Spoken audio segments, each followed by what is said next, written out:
the 16th of August 2023.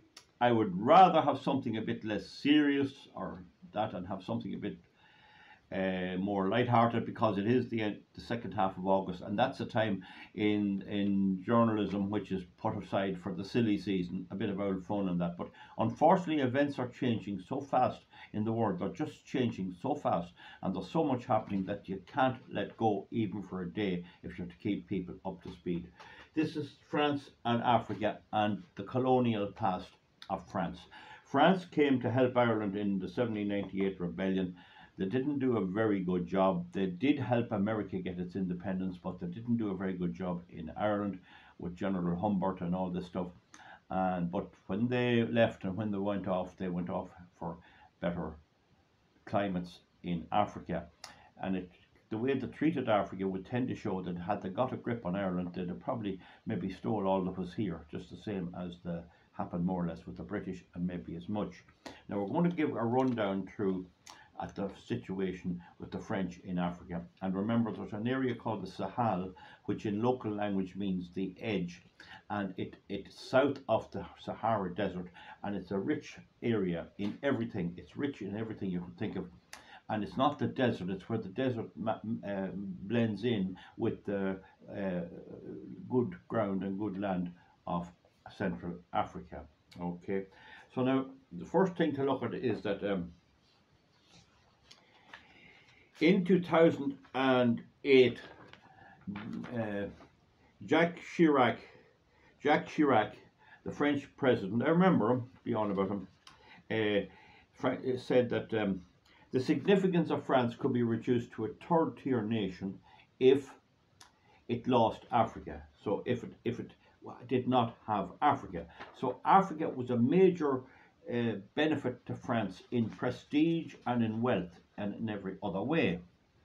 Now, I read a book years ago about the Foreign Legion and about their treatment of Algiers, and I mean, they just chopped the heads off them. The brutal repression of the struggle for Algeria to get independence shocked me. I never knew about this. And the point is that nobody knows what France is up to. You won't hear it on BBC or RTE or anything else.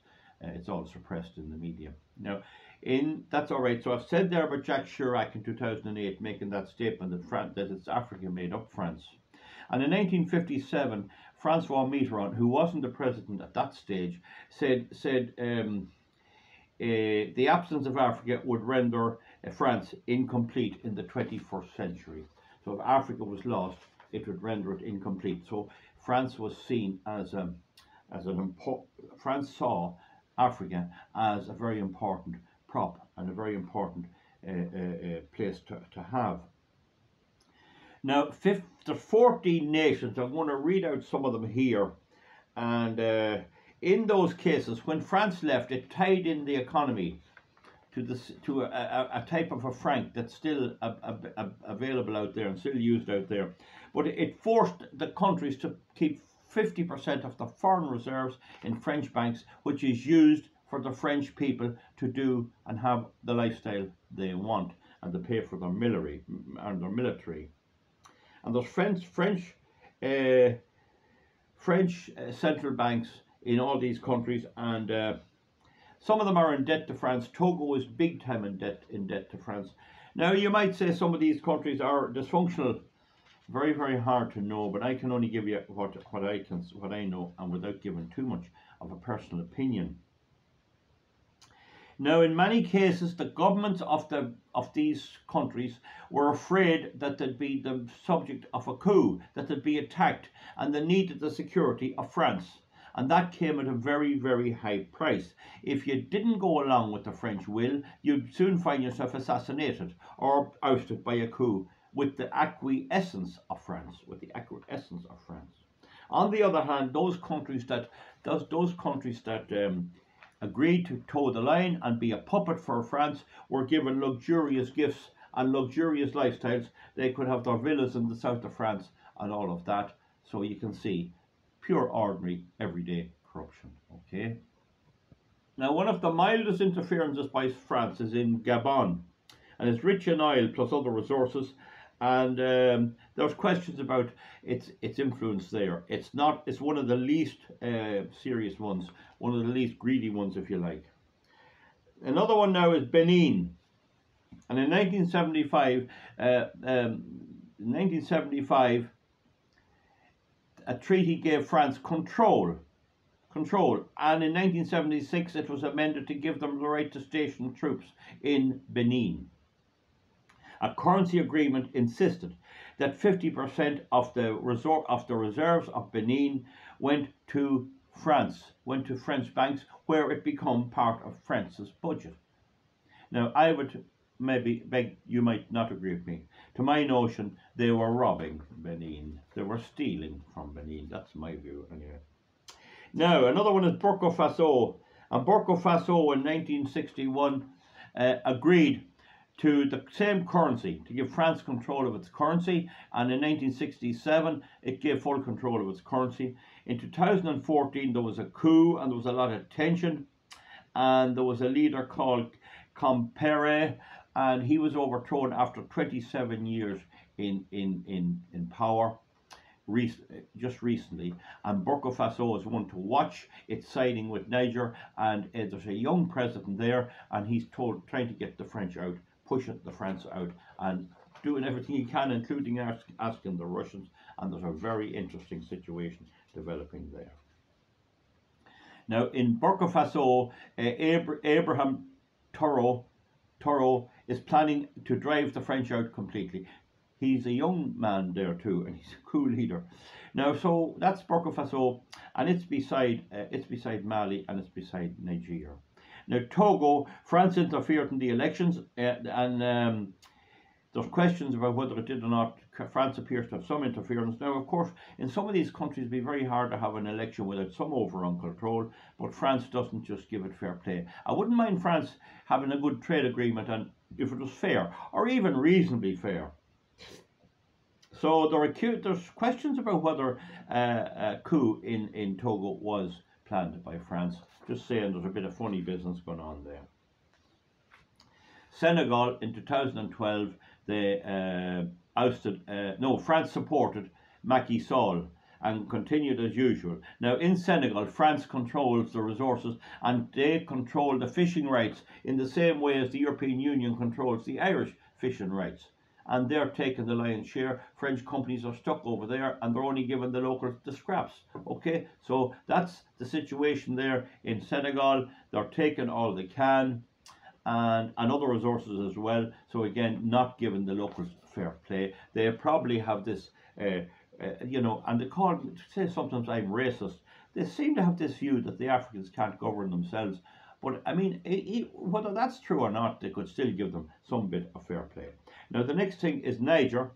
France has a monopoly on they took all the uranium, all the yellow cake, and all the gold, full control, and they pay nothing, zero.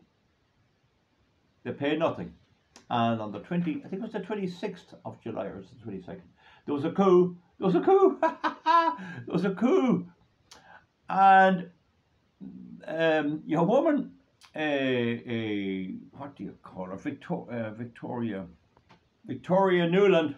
Victoria Nuland went over, and Macron wasn't half happy. This is his area to deal with. The Americans shouldn't be moving in there, but the Americans, they want to control everything. They want to grab all. So she went over, but she was promptly told to come off. They're probably told to get out of here. So the Americans failed in that one. Now, the French are there now. They're in a bit of a pickle because they're nearly facing a war in Niger.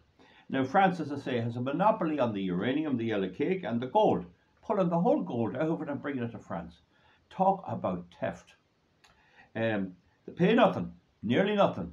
I think a pound weight of uranium is 234. Now, I saw somewhere else it was a kilo, but I've checked since, and I think it's a pound of yellow cake is sold for 234 on the France gets it for when they process it and all, and they only give 11 to the people of Nigeria through their government. 11. They had a puppet government in Bagoon. So these crowds seem to be serious or threatening to kill him. I hope they don't. I would ask them not to. But the point is, you see the massive theft that was going on with France. Now, the present new government has banned exports to France, and they want to break from France. So this is now really putting it up to the French and the Americans. Now, we then go to Mali, which is close to France, and there's anger at some of the agreements that were signed. Of course, all puppet governments and these so-called democratic governments, and I don't know, is there any cure to this problem of people in democracies doing queer, strange things? They're out protesting against France in Niger, and these people, some of them, did vote for the previous president. And how this is something that has me baffled. I can't get to grips with this.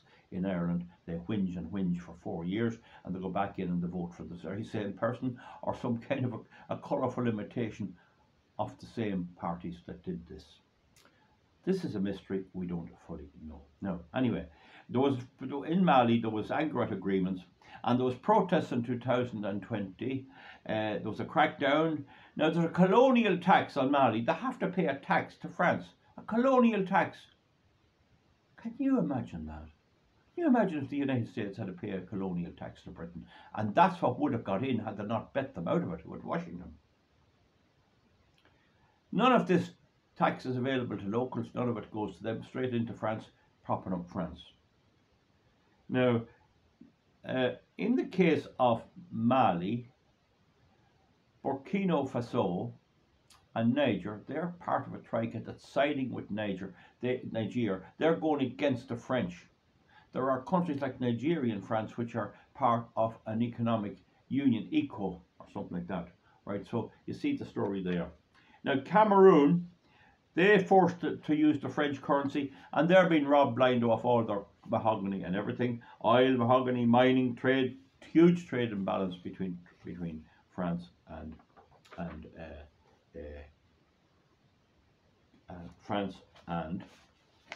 Cameroon. Okay. Ivory Coast, currency is dictated by France. Political interference. And Ivory Coast produces a lot of cocoa, and I've been talking for over nearly 2 years now about them even blocking the export of raw cocoa to Europe. France just says, oh no, and Belgium, oh no, we're making we're with Nestle, oh, and Linde, oh, Cadbury's, and they won't let them export their coffee. France is controlling that as well. Now, the next thing is Chad. There's a French military presence there, and they're robbing the oil, and they're robbing the other resources, stealing from them. Okay. Now, I know these countries are a bit afraid. They like to have the French military presence maybe to try and protect them, but at some stage that has to change, in my opinion. That's just my opinion. The Congo, there was brutal suppression to try and conquer the rubber trade. That's where rubber is growing, a lot of it. And the French have it brutally taken over. And France are essentially stealing everything. They're essentially taking everything out of the Congo. So if they lose all of Africa, what Mitterrand and Chirac said will come to pass. And that's what I would like to see. France is blowing about the EU, telling me what to do. That the sector, nearly the main, Germany and France are the hub of the EU. And their whole wealth and their whole prosperity is all based on stealing from Africa. Big time. Now, the Central African Republic is forced to use this. It's a CFA, it's a French franc anyway, some kind of a franc, and they're stealing there too. Plenty of robbery there too. Okay. Guinea-Bissau, Portugal, France interfered. It was Portuguese, but France got in there too. They're in there now, and they're taking the resources as well. Why Portugal hasn't kept its presence there, I don't know. Just pulling and dragging, I suppose. France ended up with a better say. They mightn't be in control there now. Now, there's not so much bitterness in Guinea-Bissau because maybe it can't be bad everywhere. Now, listen, I can't say to you, France is the big bad one, or France is not, or anything else. But what we do know for certain is Africa has a very young population. Whether it should be ruled by the French part, this area, the Sahel area, is a big question. I would say that's a bit much. That's a bit much. The British tried that, they didn't get away with it. The Americans will be trying to keep a grip in there. If this was in Syria or in Libya, the Americans would be in there getting a coup organized and a counter-offensive. They would be doing it, but they have a problem. They'd support France. They have a problem. What we need to watch now is how these three countries fare out. Mali, Burkina Faso, and Nigeria. Will their neighbours invade them? I think they won't. There's talk of Wagner, or Wagner arriving. Wagner are already in Mali. The Russians, they're all out on the street singing the praises of Russia. Russia never took anything out of these places. And so what we can see here is that how this is probably one of the few channels, Read Through Educational, Not Fake News, where you even got this. Now I have to tell you folks, my research is as best as I can do, and I'll be fine-tuning it as time goes on. But I'm sure you agree there's something very wrong with the French interference in Africa. And what I believe, if they were left alone, just left alone, they'd sort their troubles out and they'd get something up and going. Because France will not be accepted there again. And a lot of the grief that's in the world is through European intervention. Look at the Ukraine. That Victoria Nuland set up the coup in Ukraine in 2014 against a democratically elected government, right? And she went over to Niger to tell them that they have to reinstate the democratically elected leader. So how come she insists the democratic leader be restored in Nigeria, but it was all right to oust the democratically elected government in Ukraine? So you see the vicious result of this, and why the balance of power in the world is dangerously stacked in favour of the West and has to be weakened and is weakening. Hard to believe that, but that's the reality.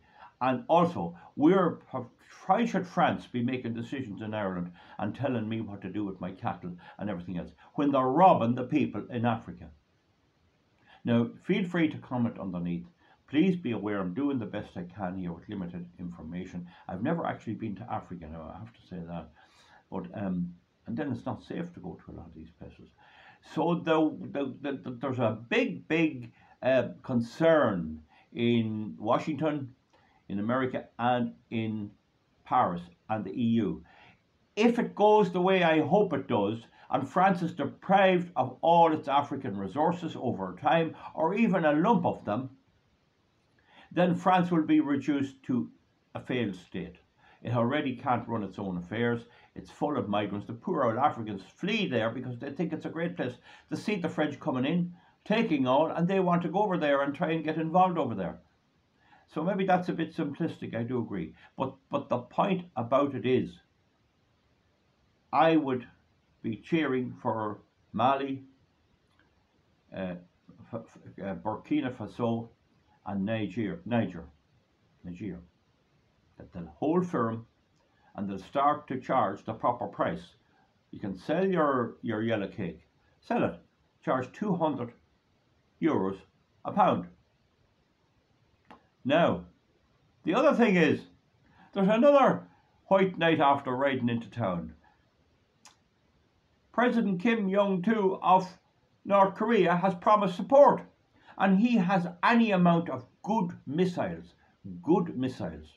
The Russians kept the technology to the North Koreans to build missiles. The Chinese give a kind of a more passive acquiescence to it. But it's getting to the stage where the North Koreans may have the capacity to launch an intercontinental ballistic missile at the United States. And they're immediately trying to get into Niger. So the thing's going to heat up. I have to say, it's interesting. It's good fun to see it. to think that not Kim Jong too, if he visits Mali and the main city and walks down the street, I'll die laughing. I'll die laughing. This is where the French were. So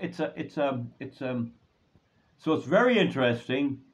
I'll sign off at that. It's a bit of a long video, but I had to cover those. There's about 14 countries which are controlled by France. With the bank there in the middle, your money goes in there. You cannot trade with any other country. You cannot trade with any country. You trade with France.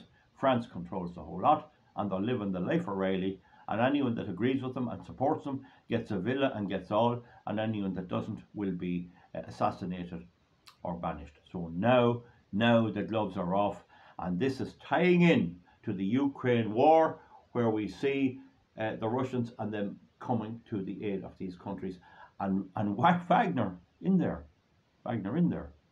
So folks, this is the best I can do. I hope that has enlightened you quite a bit, and we'll sign off. Do you see the actual pattern? No one ever told us this. We were all told, oh, France had a glorious past out there, and all those countries are now free. They are not free. They've kept their grip on the whole resources, and they were hoping to do that for the next century. And this has now blown up in their faces. And the money they're getting gives them the life of Riley and the ability to pontificate to farmers with cows in Ireland and how to run our lives and all of that. Meanwhile, over in Germany, they were getting cheap electricity from nuclear power in France, and France was blowing about its nuclear power, but it was stealing the yellow cake to make it, the uranium, from Africa. Let's see what happens. Very interesting times. If you think I've done a reasonable presentation, give me a thumbs up. If you don't, nobody ever gives me a thumbs down. I'm very thankful for that. And please, everyone, comment underneath. I only know this, to tell you the truth, since the coup in Niger. I have to admit, I didn't know all this was going on. But I now begin to see what is going on in the world, and how we here in Ireland and Britain and in America are kept in the dark, and how all these truths are hidden from us by media. And this should, if nothing else, convince most people that you cannot believe the mainstream media. You cannot believe it. And they must be doing their nut. They must be mad at these videos like this, exposing the whole thing. So folks, that's it. I'll see you back for something else.